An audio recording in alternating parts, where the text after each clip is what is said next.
And let me ask James, I mean, as I remember, this was such an intensely criticized piece of journalism. Oh, sure, yeah, absolutely.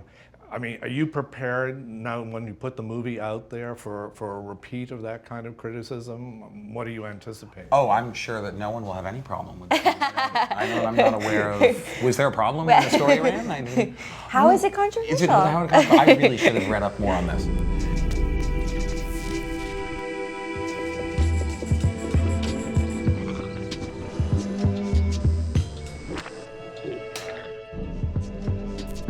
It's a story about Mary Mapes, who was a producer at 60 Minutes too, who's Dan Rather's producer, who in 2004 was putting a story together about George W. Bush's time in the National Guard. During putting that story together, she came across some documents that were purportedly from George W. Bush's guard file that had been missing or possibly purged.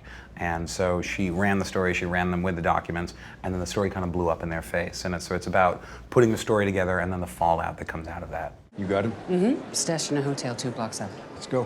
Dan, you can't leave your own party. I got 50 affiliates and their wives waiting to talk with you. I know, Andrew. God damn it. You want to finish this off? I've already had 3. Mary. My first encounter with it was reading Jamie's script, and then obviously read the book, Truth and Duty, which is a beautiful book and gives a lot more detail. And I became fascinated with it. There's so many moving pieces to it, and there's so much suspense in the story itself, which you wouldn't expect. And it really is a very moving story about a heroic figure in Mary and Kate's character and Dan. General, this is Dan Rather. General, sir, thank you for doing this.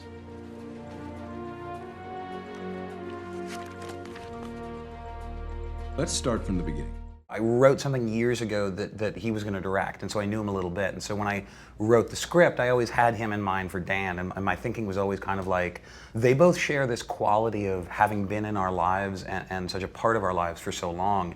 You know, I grew up with Dan's voice in my living room, and I grew up with Bob's voice in my head in movies, and so there's something kind of about every room they walk into, they become the center of gravity. And I sort of loved this idea of casting an icon to play an icon. And so we talked just a lot about approach and a lot about how I didn't want to sort of prosthetic him up. I didn't want him to do an impression.